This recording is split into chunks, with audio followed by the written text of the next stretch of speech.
The hammer fell with a resounding crack, echoing through the dimly lit barn on the outskirts of Billings, Montana. Sold to the gentleman in the back for $15,000. The auctioneer bellowed, his voice cutting through the murmurs of the crowd. Jack Harlan, a weathered rancher with calloused hands and a hidden heart, felt his pulse race as he realized he'd just bought a human life. A teenage boy huddled on the stage, eyes downcast and chains loose around his wrists. Jack hadn't planned on this. He'd come to the underground auction out of sheer desperation, whispers from old rodeo buddies leading him here under the cover of night.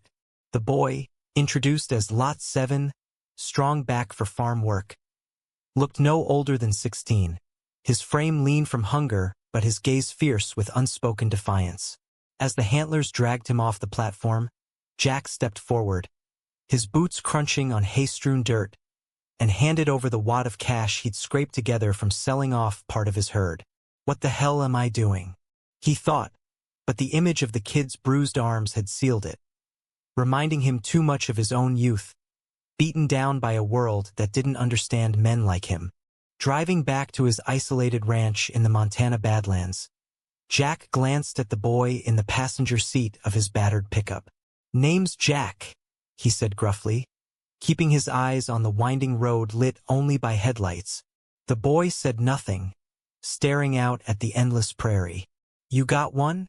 A name?" Silence stretched until finally, a whisper, "Dexter." Jack nodded, gripping the wheel tighter. He'd heard stories of these auctions. Desperate families selling off kids to pay debts, or runaways caught in the web of human traffickers masquerading as labor brokers. It was illegal as sin, but in these rural pockets, law enforcement turned a blind eye if the money flowed right. Jack wasn't a hero. He was just lonely, tired of the empty ranch house since his last lover left him for the city lights. Maybe this kid could help with chores, give him purpose. But as they pulled up to the modest cabin, Jack couldn't shake the nagging familiarity in Dexter's sharp jawline and green eyes that mirrored his own family's curse. The first few days were tense. Jack showed Dexter the ropes, mending fences, feeding the horses, chopping wood. Dexter worked silently, his movements efficient but guarded. Jack respected that. He'd learned early on to hide his own vulnerabilities. Growing up in a conservative Montana town, Jack had buried his attraction to men deep, marrying young to appease his Bible-thumping parents. The marriage crumbled after 5 years. No kids, just accusations and tears. When he came out at 30, his family disowned him. His sister Sarah the loudest, calling him a sinner who'd burn. That was 10 years ago. He hadn't spoken to her since. Now at 40, Jack lived openly but alone, his relationships fleeting, shadowed by the fear of judgment from neighbors who still whispered, "faggot," behind his back. One evening, as the sun dipped below the Rockies, Jack caught Dexter staring at an old photo on the mantel. A faded picture of Jack and Sarah as kids, laughing on their parents' farm. "You look like her," Dexter muttered, almost to himself. Jack froze, beer bottle halfway to his lips. "What did you say?" Dexter turned away, but Jack pressed. "How do you know my sister?" The boy's shoulders tensed. "I don't. Just resembles someone." But the lie hung heavy, and Jack's mind raced. That night, he couldn't sleep, piecing together fragments. Sarah's last known address in Wyoming, rumors of her falling into drugs after their parents died, abandoning everything. Could it be? No, impossible. But doubt gnawed at him like a coyote on a bone. The next morning, Jack confronted Dexter over breakfast. "Tell me the truth, kid. How'd you end up at that auction?" Dexter poked at his eggs, then sighed. "Mom sold me, said she couldn't afford me anymore. Debts, you know." Jack's heart dropped. "Your mom? What's her name?" Dexter met his eyes for the first quanto time. "Sarah. Sarah Harlan." The world tilted. Jack stood abruptly, chair scraping the floor, his face draining of color. This boy, his nephew? The son Sarah had when she was barely 20. the one she'd hidden from the family after running off with some deadbeat. Jack had never met him, only heard whispers. And now he'd bought him like cattle. The irony burned. A gay man shunned by his kin, now the unwitting savior and owner of his own blood. Guilt crashed over Jack like a flash flood. He paced the porch, cigarette trembling in his hand. What kind of monster was he? But deeper, a spark of hope flickered. Maybe this was redemption, a chance to fix the fractures in his family. Yet, as he watched Dexter tend to the horses, a darker thought emerged. How to explain this without destroying them both? Society wouldn't understand. They'd see perversion where there was only desperation. And Sarah, where was she now? Jack knew he had to find her, but the path ahead promised only pain. As weeks passed, a fragile bond formed. Dexter opened up in bits. Stories of neglect, Sarah's addictions, the auction as her final betrayal. Jack shared his own scars, the rejection, the loneliness of being gay in cowboy country. Folks here think love like mine's unnatural. He confessed one night by the fire. Dexter nodded, no judgment in his eyes. Love's love, right? Doesn't matter who. Jack's chest tightened. In this kid, he saw echoes of his younger self, fighting for acceptance. But the secret weighed heavy. Jack debated telling Dexter the truth, but fear held him back. What if the boy hated him for it? Or worse, what if authorities got involved, labeling Jack a trafficker? Then, a letter arrived, anonymous, postmarked from Casper, Wyoming. I know what you did. Return the boy or pay the price. Jack's blood ran cold. Someone from the auction? Or Sarah herself? Paranoia set in, and Jack fortified the ranch, teaching Dexter to shoot. The tension built, every creak in the night a potential threat. Jack's past lovers had warned him about isolation. Now, it felt like a trap. But amid the fear, something unexpected bloomed. A paternal protectiveness, fierce and unyielding. For the first time, Jack felt like family mattered more than his own hidden heart. Jack's hands shook as he dialed the number scrawled on the letter, the phone pressed to his ear under the vast Montana sky. No answer, just a voicemail in a gravelly voice. You took what's mine. Big mistake. He slammed the receiver down, cursing under his breath. Dexter, overhearing from the kitchen, emerged with wide eyes. Who was that? Jack hesitated, then lied. Old debt collector. Nothing to worry about. But the deception tasted bitter. How long could he keep the truth buried? Days blurred into a routine laced with suspicion. Jack hired a private investigator, a grizzled ex-cop named Mike from Billings, to track Sarah. Cost you? Mike grunted over coffee in town. Jack nodded, forking over more cash. Find her, and find out who's threatening me. Mike raised an eyebrow at Jack's story, the auction, the boy, but didn't pry. In cowboy country, secrets were currency. Back home, Jack watched Dexter thrive. The kid laughed more, helped with the cattle drives, even confided dreams of college. Never thought I'd get out, Dexter said one afternoon, mending a saddle. Jack smiled faintly. You will. I'll make sure. But inside, turmoil raged. Was he playing father to his nephew without consent? The moral quandary gnawed. Right to rescue, wrong to withhold blood ties. Nights brought no peace. Jack's dreams twisted with memories. Sarah's tearful accusations when he came out. You're disgusting, Jack. Mom and Dad would die if they knew. They died anyway, in a car crash, leaving wounds unhealed. Now, with Dexter under his roof, Jack questioned everything. Was his lifestyle a threat to the boy? Society said yes.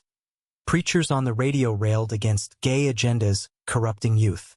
Jack had fought those battles, marching in small pride events in Missoula, but always alone. His last partner, Tom, a teacher from town, had left after pressure from parents. I can't risk my job for us. The breakup shattered Jack, reinforcing his isolation. Now, Dexter's presence stirred old longings, for connection, for family without strings. The investigator called a week later. Found her. Sarah's and Casper, strung out on meth, living in a trailer park. She sold the kid to pay off dealers. No record of the auction. It's all under the table. Jack's stomach churned. And the threats. Mike paused. Could be the auctioneers. They don't like loose ends. Jack thanked him, hung up, and stared at the horizon. He had to confront Sarah. But what about Dexter? Telling him now could break the trust they'd built. Yet keeping silent felt like betrayal. Driven by impulse, Jack packed a bag and told Dexter they were heading to Wyoming for supplies. The drive was silent at first, Dexter fiddling with the radio. Then, tentatively, "You ever been in love, Jack?" The question hit like buckshot. Jack gripped the wheel.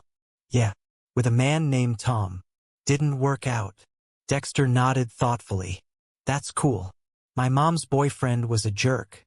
But if she found someone good, doesn't matter the gender." Jack's throat tightened. This kid's acceptance was a balm on old scars. But guilt surged.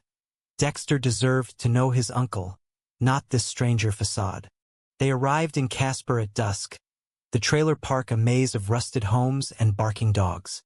Sarah's door creaked open, revealing a gaunt woman, eyes hollow. "Jack? What the hell?" She glanced at Dexter, recognition dawning. You have my son." Jack stepped inside, Dexter trailing confused. "I bought him, Sarah, from that godforsaken auction." Her face crumpled. "I had no choice. They were gonna kill me." Dexter exploded. "You sold me? Like trash." Tears streamed as accusations flew. Sarah's addictions, her abandonment, Jack's long-ago disownment. In the chaos, Jack revealed the truth. "Dexter, I'm your uncle. Sarah's my sister." The boy's world shattered, betrayal etching his features. "You knew? All this time?" Jack nodded, ashamed. "I was scared. Wanted to protect you." Dexter stormed out, slamming the door. Sarah sobbed. "You always ruin everything, Jack. Your perversion drove the family apart." Rage boiled in Jack. "No, your hate did. And your drugs." He left her there, chasing after Dexter into the night. They drove back in stony silence, the revelation a chasm between them. Jack pondered the cost. His attempt at heroism had unearthed family rot, forcing Dexter to confront a mother's failure and an uncle's lie. Back at the ranch, Dexter retreated to his room, leaving Jack alone with regrets. But a new threat loomed. The anonymous calls escalated to a brick through the window. Note attached, "Give him back or die." Jack loaded his rifle, vowing to fight. Yet deeper, he questioned, was saving Dexter worth the destruction? As tensions mounted, Jack sought solace in unexpected places. A local vet, Ryan, a handsome divorcee new to town, stopped by to check the horses. Their conversations lingered, sparks flying amid shared stories of loss. Ryan was out and proud, unapologetic. "You don't have to hide here, Jack," he said one evening over beer. Jack felt a pull, the first in years, but doubt crept in. With Dexter's turmoil, romance felt selfish. Still, Ryan's presence offered hope, a reminder that love could heal. The brick's message burned into Jack's mind as he nailed plywood over the shattered window. Dawn breaking over the ranch. Dexter emerged bleary-eyed, staring at the damage. "What's going on?" Jack sighed, setting down the hammer. "Trouble from the auction. They want you back." Dexter's face hardened. "Let em come. I'm not going anywhere." For the first time since the revelation, a bridge formed, shared adversity uniting uncle and nephew against external foes. Jack reported the threats to the sheriff, a old-school lawman named Harlan. No relation, but ironic. "Underground auctions? That's federal," the sheriff drawled, skepticism in his eyes. "And you bought the boy? Sounds fishy." Jack omitted the family tie, fearing scrutiny. "He was being sold like livestock. I couldn't walk away." The sheriff promised to look into it, But Jack knew rural justice moved slow, corrupted by local ties. Meanwhile, he fortified defenses, motion lights, a guard dog from the neighbor. Dexter helped, his anger toward Sarah channeling into purpose. "Why'd she hate you so much?" he asked while stringing wire.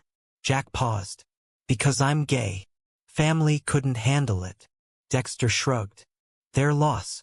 You're the only one who's ever cared." Those words mended something in Jack, but societal pressures loomed. Whispers in town escalated. Rumors of Jack, keeping a boy, fueled by bigoted tongues. At the feed store, old-timers sneered, "Harlan's gone full deviant now." Jack ignored them, but it stung, echoing childhood taunts. His budding connection with Ryan offered respite. They met for coffee, conversations deepening. "I've been there," Ryan shared. "Came out in college, lost friends. But it's worth it for authenticity." Jack opened up about Sarah, the auction, the threats. Ryan's hand on his arm sparked electricity. "You're not alone anymore." Their first kiss under starlit skies felt like freedom, but guilt shadowed it. Was he neglecting Dexter for personal happiness? Sarah called unexpectedly, voice slurred. "I want him back, Jack. Cleaned up my act." Lies, Jack knew, but Dexter overheard and demanded to speak. "You sold me, Mom. How can I trust you?" The call ended in screams, Dexter slamming the phone. "She's toxic," he muttered. Jack agreed, but family bonds tugged. Should he encourage reconciliation? Moral dilemmas piled up. Forgiveness versus protection. Blood versus choice. The auctioneers struck next. A fire in the barn. Horses panicking as flames licked the hay. Jack and Dexter fought it with hoses, Ryan arriving to help. "Call the fire department," Ryan yelled. In the aftermath, soot-covered and exhausted, Jack confessed everything to Ryan. "Dexter is my nephew. I didn't know at first." Ryan's eyes widened, but he pulled Jack close. "You did what you had to. That's brave." Dexter watched them, a small smile breaking through. "You too. That's cool." Acceptance from his nephew bolstered Jack, but the attack escalated fears. Who to trust? Investigator Mike dug deeper. The auction rings led by a guy named Vance, ex-con with ties to drug cartels. Sarah owed him big. Jack confronted the reality. His sister's mess had endangered them all. He debated turning himself in, but that risked losing Dexter to the system. Instead, he planned a trap, lure the threats out.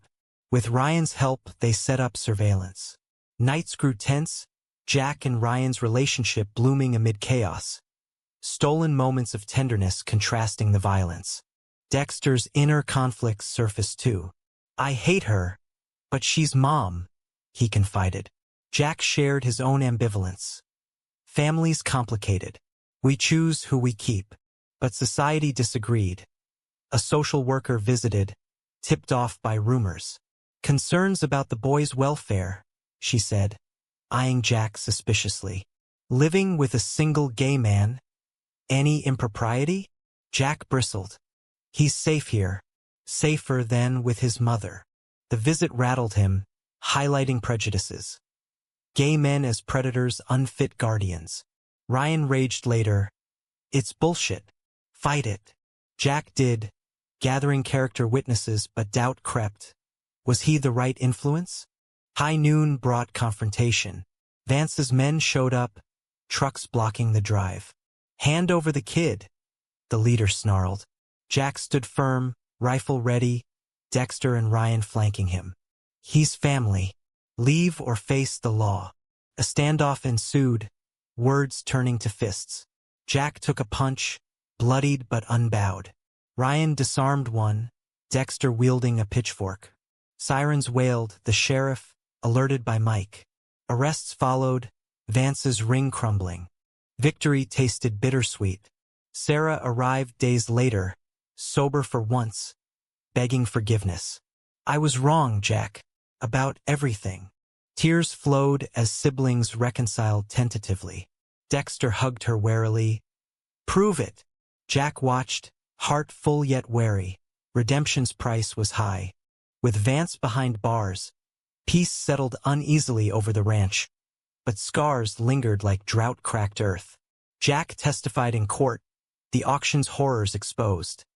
Kids funneled from broken homes into labor rings, a dark underbelly of rural America.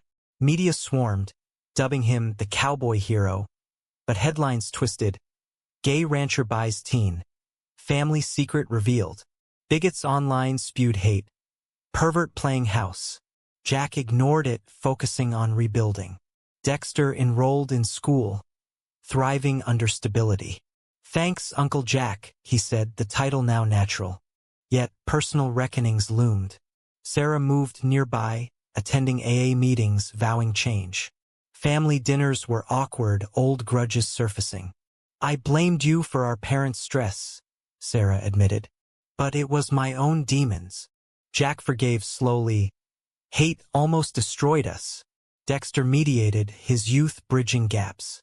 But societal judgment persisted. At a town meeting, a pastor condemned Jack's lifestyle, citing the boy as at risk. Ryan stood up. "Jack saved a life. That's godly." Applause mixed with boos, dividing the community. Jack's romance with Ryan deepened, a beacon amid storms. They shared dreams, expanding the ranch, perhaps adopting horses or more. "I love you," Ryan whispered one night. Jack reciprocated, but fears nagged. Would commitment invite more scrutiny? Dexter encouraged, "Be happy. You deserve it." The boy's maturity astounded Jack, but it highlighted his own sacrifices. Years alone, now risking all for love. A betrayal blindsided them. Sarah relapsed, stealing cash from Jack's safe to score drugs. Dexter discovered it, heartbroken. "She's never changing," he yelled. Jack confronted her. "Get help or stay away." Sarah lashed out. "You're no better, corrupting my son with your ways." The words reopened wounds, echoing familial rejection. Jack banished her, but guilt consumed him. Had he enabled her by forgiving too soon? Isolation crept back. Ryan suggested therapy. "We all need it." Jack resisted at first. Cowboys don't cry, but sessions unearthed buried pain. Childhood abuse suppressed identity. "Being gay isn't the problem," the therapist said. "Society's is." Insights empowered Jack, but Dexter struggled too, acting out in school fights, defending Jack against slurs. "They call you names," Dexter confessed. Jack hugged him. "Words don't define us. Actions do." High drama peaked when Sarah overdosed, hospitalized. Dexter rushed to her side, Jack driving through the night. "Don't die, Mom," Dexter pleaded. Sarah survived, rock bottom sparking true change. "I'm sorry, Jack, for everything." In that sterile room, siblings bonded over shared loss. Their parents, their youth. Dexter forgave. "We start over." But the cost: trust fractured, emotions raw. Ryan proposed amid recovery. "Marry me, Jack. Let's build a family." Joy surged, but doubt whispered. Was it right with Dexter's needs? Society's gaze intensified. A local paper ran a hit piece. "Gay wedding on ranch housing rescued teen? Morals in question?" Protests formed, picketers at the gate. Jack debated calling it off, but Dexter insisted, "Don't let them win." The wedding became a statement, small, defiant, attended by allies. Post-nuptials, harmony tentatively returned. Jack and Ryan honeymooned briefly, Dexter staying with friends. But upon return, a letter from Child Services. Investigation into Dexter's custody. Concerns raised by anonymous tips. Jack knew. Sarah? Or bigots? The hearing loomed, testing bonds. The courtroom in Billings buzzed with tension. Jack straightening his tie as the judge called order. In the matter of Dexter Harlan's guardianship, the bailiff announced. Jack sat beside Ryan, Dexter fidgeting next to them. Sarah, cleaned up in a suit, testified first. "I've been sober 6 months. I want my son back." Her words stung, but Jack saw the manipulation. Revenge for past slights? His lawyer countered, Mr. Harlan rescued Dexter from exploitation, provided stability. Witnesses praised Jack. Ryan on his character, Mike on the auction dangers. Dexter spoke last. Jack's my family. He saved me. The judge deliberated, ruling in Jack's favor. Temporary guardianship, with visitation for Sarah.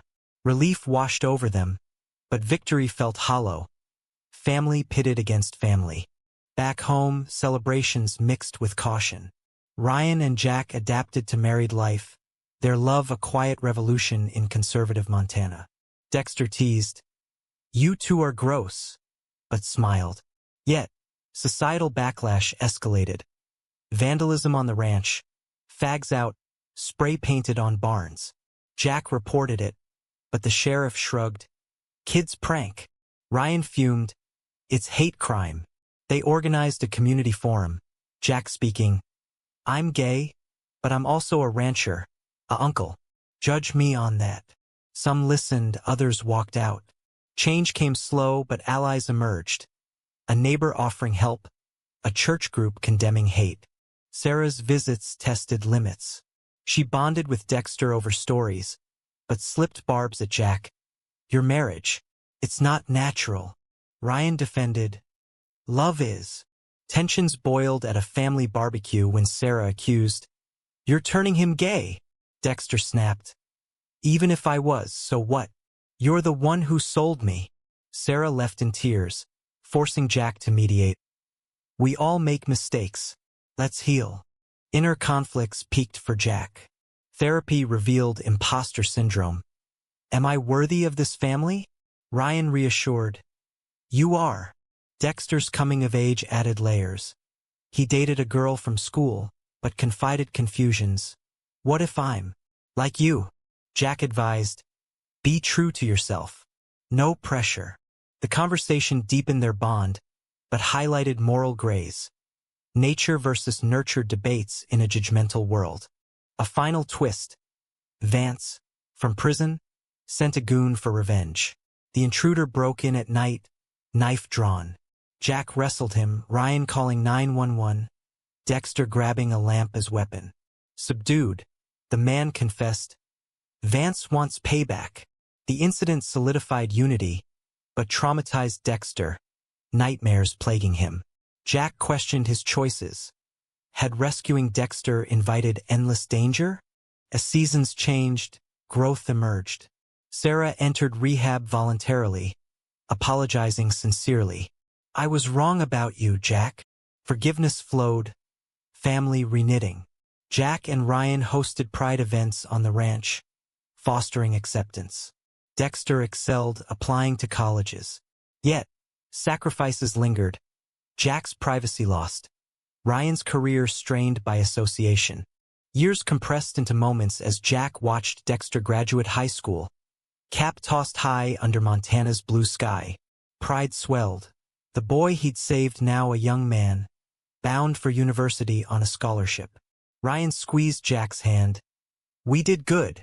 Sarah clapped nearby, her recovery holding steady, a fragile peace among them. Reflecting back, Jack marveled at the journey's toll. The auction's shadow faded, but lessons endured. Love's forms defy norms. Family chosen over blood when necessary. Society evolved slowly. Their story inspired some, enraged others.